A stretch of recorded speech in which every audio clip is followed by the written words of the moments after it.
気をティンゼリオン特訓してきたあの技でいくぞアクアブレイクワ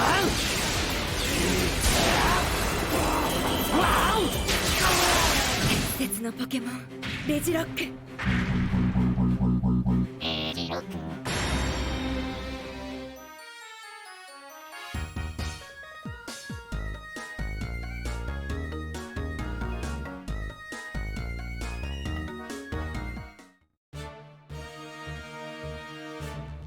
Hey everyone, it's Mark. This is my recap for Pokémon Journeys episode 88, a trial mission, the Deep Sea Diving Research Team. This was the 1173rd episode of the Pokémon anime, and the first one that Drake has been in for 798 episodes. Let's get straight into it and break it all down.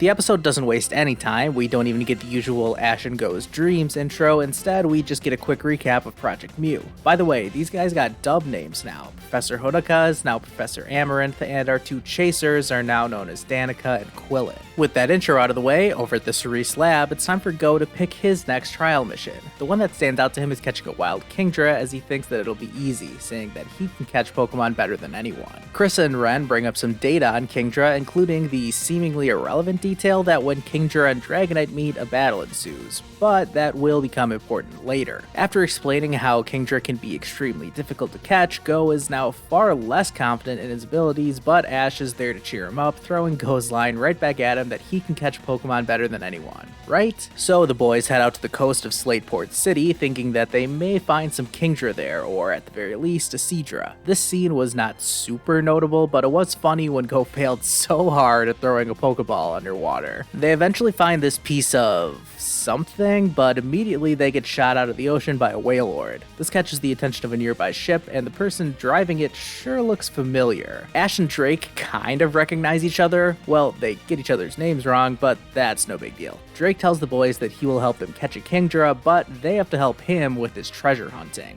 Apparently, they're looking for an ancient submarine from thousands of years ago. Not sure how a submarine could have even been built thousands of years ago, but oh well, let's get going with this treasure hunting adventure. To speed things up, Go decides to use his Chinchou and Ash's Lucario to help search the ocean, and I like how they're making pretty consistent usage of Lucario's aura. It's a very special ability, so it's no surprise that it's been very helpful. Drake eventually finds the submarine that he's looking for, but decides to save the exploration of it for the next day. That night, he talks about how he got into treasure hunting, with funny flashbacks included, and it turns out that thing Go found in the ocean earlier was part of this Kingdra base that Drake found. Drake says that he's not even after any treasure specifically, but rather, he's really looking for dreams and adventures. How cute. The next day, Drake lets Ash and Go explore the ancient submarine, which just so happens to be shaped like a Kingdra, so hopefully it can lead them to the wild Kingdra that Go is trying to catch. They run into some wild Pokemon along the way, including this Seadra that gets spooked and runs away straight into a Sharpedo. Meanwhile, Ash and Go find a treasure chest in the submarine that contains a Dragon Scale, which is of course the item that Seadra need to hold onto in order to evolve into Kingdra while being traded. Speaking of Kingdra, the one from before ran back to Ash and Go, but how are they going to stop this Sharpedo? Well, the Sharpedo is just going to accidentally run into Go's Pokeball, catching itself.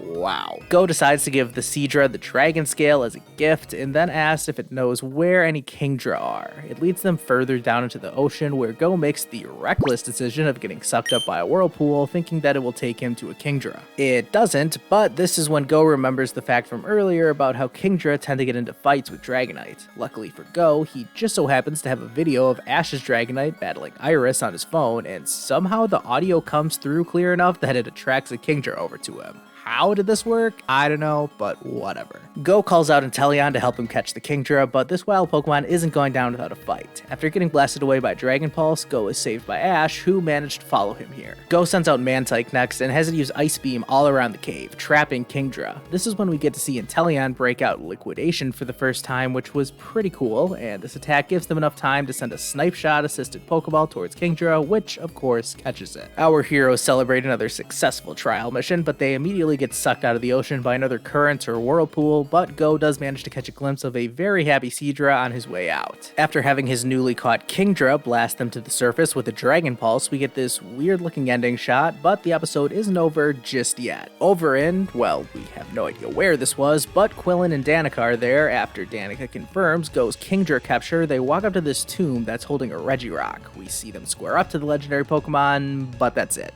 They leave whatever happens next up to our imagination for now. To close the episode, we're back on Drake's ship, where Go is celebrating his second token. Drake comments on Go's desire to join Project Mew and Ash's desire to win the World Coronation Series, saying that those are some good dreams and adventures to go after. The narrator leaves the episode off by saying that although Go passed this trial mission, his next mission will be even tougher. Ooh, I wonder what that could mean. I'm giving this episode an 8 out of 10 rating. I don't have a ton of critical analysis about this episode, I just think it was very strong overall and another fun addition to Go's Project Mew story. The trial mission of catching a Kingdra may not have been the most exciting task on paper, but they did a good job of making this episode feel special. Drake's return is probably the most interesting talking point, although nothing he did in this episode really required Drake to be there specifically, but it was cool to see him nonetheless. Drake is still the only member of the Hoenn Elite Four to appear in the anime, but he didn't do anything too special in this episode to really emphasize his Elite Four status. I guess this was kind of like when Wickstrom appeared earlier in Journeys. His inclusion in the show did not seem totally necessary either, but it was cool to see him. With Drake, I thought maybe we could get something along the lines of him telling Ash that Steven or Wallace was in the World Coronation Series, but we got nothing of the sort. Instead, Drake was just a fun character that happened to be in this episode. Nothing more, nothing less. Apparently, his voice actor is nearly 90 years old, which I thought was pretty cool. I mean, Drake did sound interesting in this episode. He really did fit in the mold of a wise old mentor figure to Ash and Go. As for Project Mew and whatever is going on with the Regis, we still don't have any real idea of the timeline for this storyline. We know that Ash is nearly in the Master Class, and we can keep track of how many evolutions that Chloe still has to meet, but we have no way of knowing how much progress has been made in the Project Mew story. I wonder if Danica and Quillen are going to capture the Regis off screen, or maybe catching one of them will be Go's next trial mission. I have no clue, but I will be curious to hear your predictions down in the comments. The next episode is going to be the first part of the Dialga and Palkia special that was announced 2 weeks ago, so business is about to pick up. This preview did not really tell us anything that the special preview trailer did not, although this shot of Alternate Universe Dawn's room has sparked plenty of discussion about what this trophy could be, with the leading theory being that Alternate Universe Dawn competes in battles while Alternate Universe Ash is a coordinator. Outside of that though, I don't have much else to say, other than that I am really excited for these 2 episodes. Of course, there is going to be a 1-week break before we get that new episode of Journeys, but I do intend on making some new videos in the meantime before that new episode drops on December 3rd. Make sure you hit subscribe so you don't miss any of those videos, drop a like on this video if you haven't already, and I'll see you guys next time.